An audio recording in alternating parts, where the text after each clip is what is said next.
right, so it seems like August has been so nice that we could officially say this is the last Saturday in the month of August. Yeah. It's been a good one. Of course it has been a good one. Yeah. Anyway, you are welcome to another beautiful episode right here on Chat Circle. Of course, my name is Nana, and I'm super excited to be here again. Another weekend for all the juicy juice, and should I say the best post, what's happening with your favorites, the updates.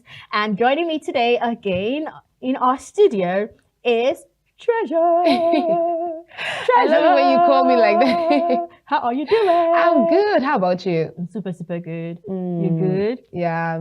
Okay. So which of the stories are you really looking forward to really discuss? Because we've got a whole lot today. Yeah, of course. But let's just dive into it then. From there, you don't have a favorite today. I kind of that's have, weird. but it's just that it's a lot. Yeah, it's a lot. Okay. Yeah. All right. So first story on our social media trends. This one got a whole lot of people talking. A lot of people are really super excited about this. Imo State approves 104,000 naira minimum wage increases pay for doctors, lecturers, and pensioners.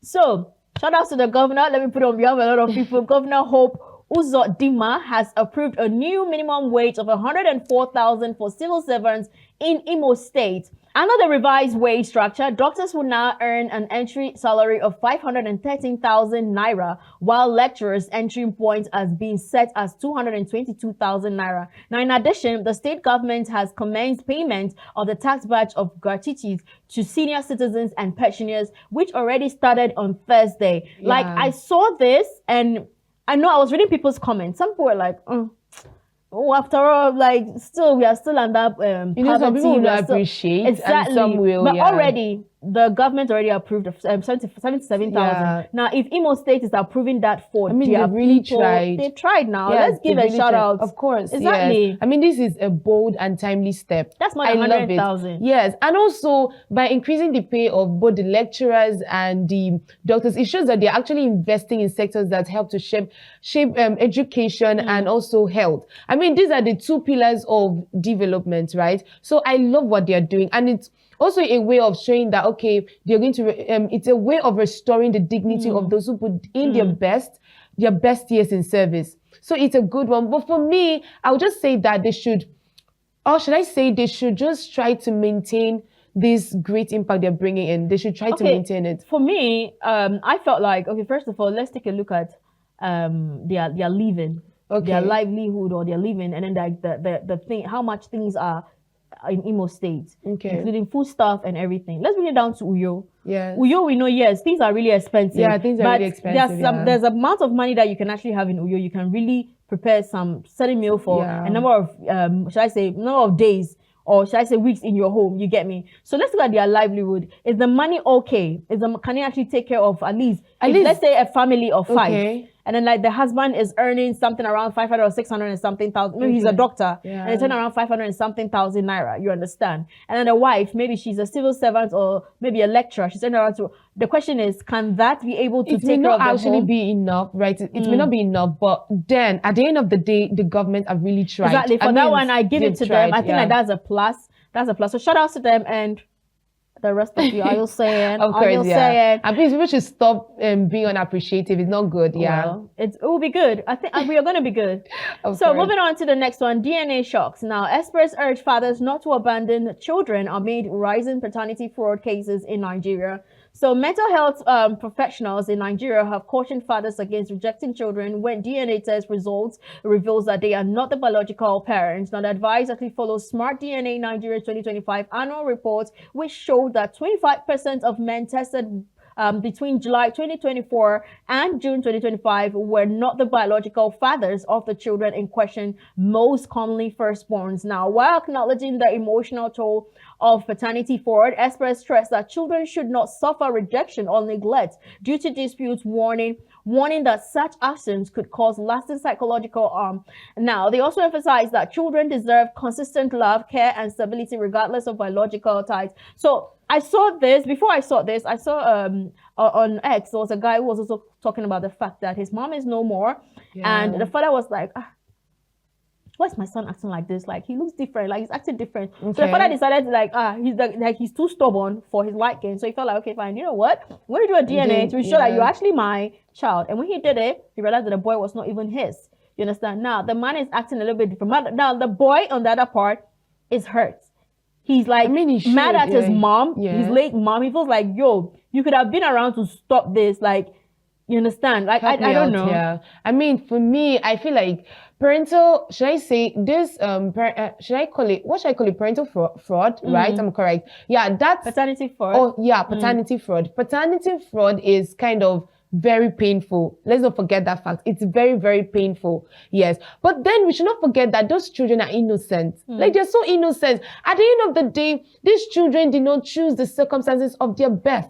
They just they just had to be in such circumstances. So the parents shouldn't allow them to carry the burden of rejection. You know how this feels? I mean, at the end of the day, it can affect their relationship, their future relationships. It can affect their self-esteem. You understand? So the parents should not transfer the burden of rejection to these children. They should actually consider these children. You said, it really hurts sometimes, but the truth, just as and it's true, what you're saying is true. The fact that the woman did that, it can hurt sometimes because you feel like you spent so much money on this particular child only for you to find out that it's no more your child. But then, forget about that. Let's look at the fact that you've fallen in love with this child and you built something with this child. So that alone is actually is a plus for you. All right, so we still have another one. Air Peace launches historic direct flights from Nigeria to Brazil. I mean, this one is great, yeah. Air Peace has achieved a major milestone by announcing direct flights between Nigeria and Sao Paulo, which is actually in Brazil. Now, the announcement was made at a press briefing at Lagos MMIA Terminal 2 after the airline flew home a high-profile Nigerian delegation from Brazil. Now, the delegation actually included the Minister of Aviation and Aerospace Development, Trade and Investment, Information, Defense and Tourism, alongside the DG of Nigerian in Diaspora and Air Peace Chairman, Dr. Alan Oyema. Now, this also this landmark move to set, to boost bilateral trade, enhance connectivity, and also create new opportunities between Nigeria and Brazil, marking a historic step forward for Nigerians aviation. No more stopping. This is like straight flights. This is a historic breakthrough. Yeah, it's a great one, and it's also going to make travel easier. It's going to reduce costs. I mean, it's going to save time for business people, students, and even tourists. So it's a great one. It's a historic breakthrough, and I love it. Yeah, me too.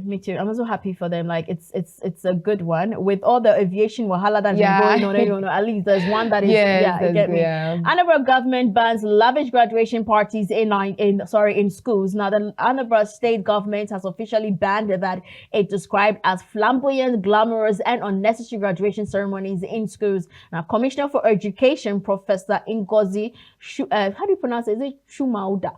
Actually announced the decision during the opening of a 3-day conference for private schools proprietors in Oka, covering the Oka Aguta. Is it Aguata? Yeah, Aguata. Yeah, exactly, Aguata.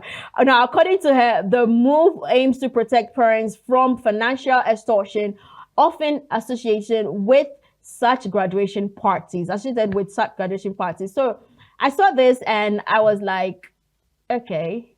You know that some schools... do I have to have my graduation party in school? I can still have it outside. Well, you have to have it in school. There's that fun, But what's your take on the whole band?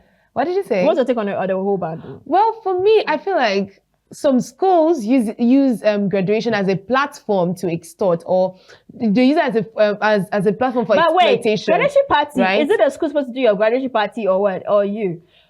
It's the school.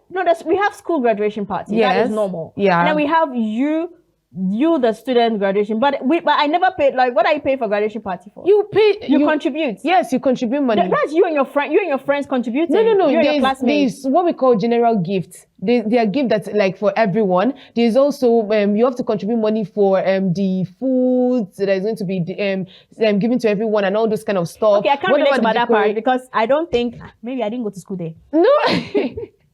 But then I've been in that situation because I had to pressure my mom. Mommy, pay this, pay that. Really? Yes, of course. I never had to do that. Like, I think we actually did it for us. But then that's just then we also have our own graduation. Like, I'm trying to remember. When were you born, Nana? 1957, like around that time. Okay, like how it was exactly.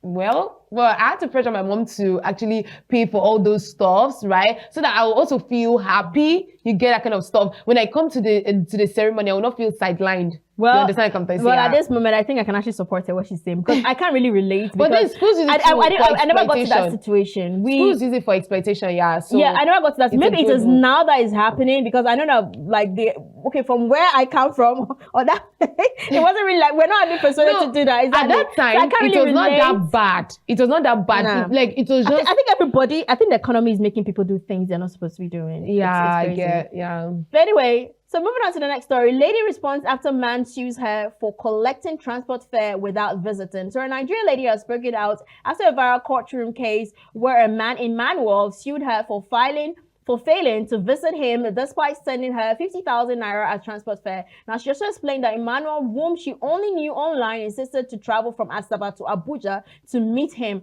but she declined, urging him instead to come to her city. Now, despite her refusal, he sent the money, which she did not use. The lady claimed Emmanuel and his friends later threatened her over the money, and although she offered to refund it, he allegedly refused and became hostile. Now, she also expressed concerns about her safety if she had traveled, stressing the double standards women face. She further alleged that she eventually refunded him 450,000 naira, not just the 50,000 naira mentioned online, and accused others of secretly recording her in violation of court order. So I watched this video and I was like, okay, from if what she's saying is what happened. So a part of me was like, first of all, let's bring it down. You are I don't know how people are doing this thing. No, if people are not scared, how do you invite somebody you've never seen before to your house? To your place. Let's talk about the distance. Let's talk about not even the distance. Let's talk about maybe the person has maybe the person is not feeling well. Okay. Maybe that day the person will have maybe some sick. I don't know. Maybe the person is not really healthy and everything. You get me? And you invite somebody over to your place. What if something happens to the place? We heard stories where people slum and things happen to them. Now Asaba to Abuja, you send a woman 50,000 naira. Like I heard of that. I was like, bro, like, did you? Are you telling her to go through? Is she coming by road? Even by road, 50,000 naira. And you're proud to sue her. What's you that? You sue her and you got a 450,000 naira. You are a thief. No, come to think about 50,000 now. No, let's talk about it. 50,000 naira from Asaba to Abuja. Is it by road or by canoe? What's she coming with? I don't know how it did. I don't even know what. Now she said, okay, why don't you come over yourself? You said Emmanuel. Now, first of all, nothing I was like, she said he sent her the money. I was like, okay, girl, you gave me your account number, Abby, because there's no way he'll get your account number from somewhere. So you did give me your account number. And now this guy right here sent you 50,000 naira. Now she told him she wanted him to send back his account number, and then she's going to send back everything. The guy was like, oh no. The guy was like, no, she should come. She was like, no. And then later he told his friends about it. And now this guy has taken you to court, which, you know, is a new, people have now found a new law that, okay, you are supposed to, if you don't get the money, come over, Exactly. You understand? You have to actually pay and all that. Now, he got a whooping 450,000 naira.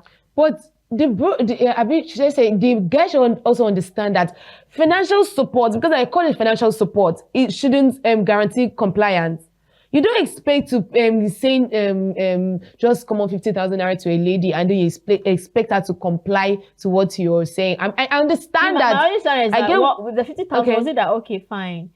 Babe, you're going to add your own and you come and visit me. That's what I'm trying to understand. Besides, before a guy tells you to come and visit him, 50,000 before a guy tells you to come and visit him, that means you guys have been talking and talking and talking. You guys have mutual understanding and all the rest. But then that doesn't guarantee if I'm compliance. For the first time, you are so coming to my city.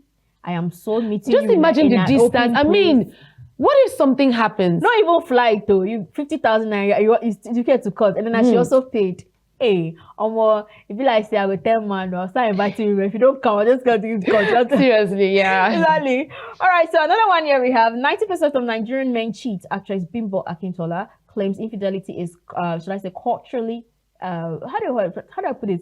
ingrained. Like she's trying to say it's okay. Like you understand. So Nollywood actress Bimbo Akintola has sparked debates after claiming that between 90 to 99% of Nigerian men cheat on their partners. Now, speaking on a podcast with fellow actress Ayo Adesanya, the 55-year-old attributed widespread infidelity to cultural and generational influence, and noting that many men grow up in environments where cheating and polygamy is really, really normalized.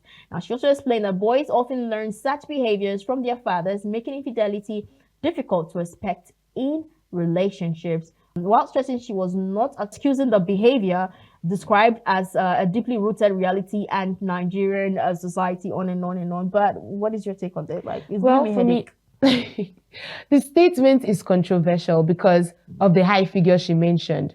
She said 90 to 99%. First of all, not all Nigerian men cheat. Some do, right? But some do not.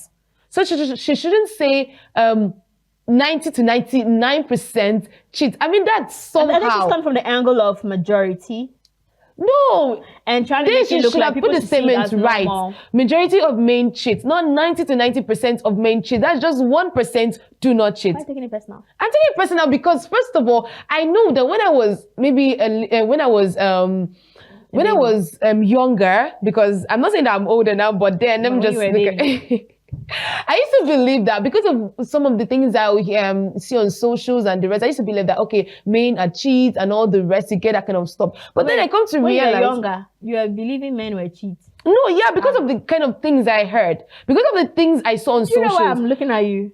Because you're still young. So how are you believing I at know that I'm still young, but then that's what I say when I was younger. You're supposed to be writing your exam. What has cheating got to do with you? I mean, social media is available now. So there's no how you can turn your face from these things, right? Okay, so for me, first of all, I just want to say that I feel like we've made we've kind of made, okay. How do I call it? Things are not supposed to, we've tried to make the abnormal normal. And do you know that? I mean, okay. We've kind of made the abnormal normal. Cheating is not supposed to be normal, but we're trying to be like, it's normal. We've got people that come together and they're having a debate where you're like, oh, would you marry a man that cheats? And then, or you prefer a man that drinks? And people are so like, oh, I prefer a man that is cheating. And people are made it like look so normal. There's nothing wrong with it. When you talk to other women, they'll be like, but every man cheats. There's nothing wrong about it. But the truth is, you can't tell me every man cheats. Those people that are getting it right are their heads too. Now, she actually talked about the fact that 90%. For me, I feel like she's coming from the angle of has experience.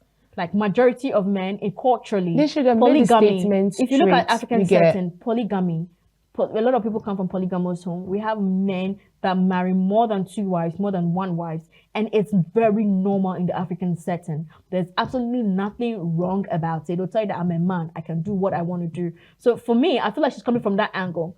Adding culture, adding experience and everything, it could actually mark up to that percentage. Let's be real. We have men that are growing. I always feel like if you're in a relationship, your attitude and whatever you're actually doing right now, it's more or less like you're actually rehearsing to your marriage. Now, we have people that are not, this generation, people are not willing to solve their relationship, whatever. If I have an issue with you today, okay, forget about it. I can move on to the next girl.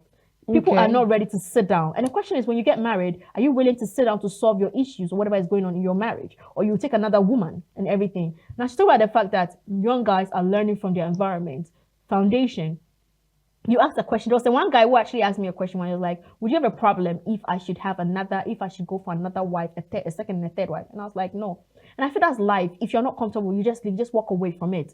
And this is somebody who feels like polygamous, it's normal. Who feels like, I want to experience it. I want to do it. You understand? And these are things that are not normal. But we've made the abnormal normal. See, I'm coming from this. This is where I'm coming from, right? I'm trying to say that when someone is making such statements, you have to come out straight. You have to explain what you're saying. Because when someone, maybe a younger person sees that kind of message, the person will be like, oh, all men cheat. They will believe it. Just like when I saw this kind of statement on socials, I was like, oh, men cheat and that. Yeah, but then I kind of had it because I kind of thought like that. Seriously, I did. The reason I didn't have it was because of the environment I grew up from. I grew up from the kind of environment, the kind of love that comes. See, you can't blame certain people when they think like that or they act like that. Let me explain something. Now, the environment I come from, right? The place is so peaceful, right? But then now, when you spend more time on socials, they try to change. I don't know about you, but no, I'm just saying something. Social media it's not a choice. No, let me just finish. You're trying to change people. I'm talking for people, for other people. They're trying to change someone's mentality. They just feel like, okay, men cheat. So you feel like, okay, my parents or my father is one of the is the only one that can do this kind of thing and all the rights. But I'm trying to say that they should not make it look like it's only 1% of men, because there are a lot of men. I mean, I've seen a lot of men that don't do this thing. Before we move on to the next one, culturally, cheating, or let me just say polygamy has been there. Of course, it has been there. It has been there from us. Take away social media. Culturally, you can say cheating has been there. These stuffs have been there, but just that they were never loud. They were just never loud. You can't open, but that doesn't mean you should say 90% or 99%. If Okonko, your neighbor, catches you cheating on his wife in Nneka, you'll be in trouble. You can't even say. But now it's very normal. People even divorce and throw parties because it's very normal. People are proudly say, I don't mind being a second wife, a second girlfriend. The question is, what is going on? What is making it look like people feel so comfortable to do such things? I think we'll come to this conversation another time. Probably having a guest will be much more better. Moving on to the next one. So Lamba actually sparks debate after claiming women who pay their bills would not listen to men. This is quite, like, I saw this and I was like, what are you talking about? So Nigerian comedian and skit maker Lamba stirred controversy after posting on X that women who can pay all their bills without a man's support cannot listen to you. The remarks have triggered mixed reactions online. Some users urge that independence does not emanate mutual respect in relationships, stressing that love and partnership matter more than financial roles. Others also countered that a woman who already handles her bills would not take a man seriously if she contributes beyond just paying expenses.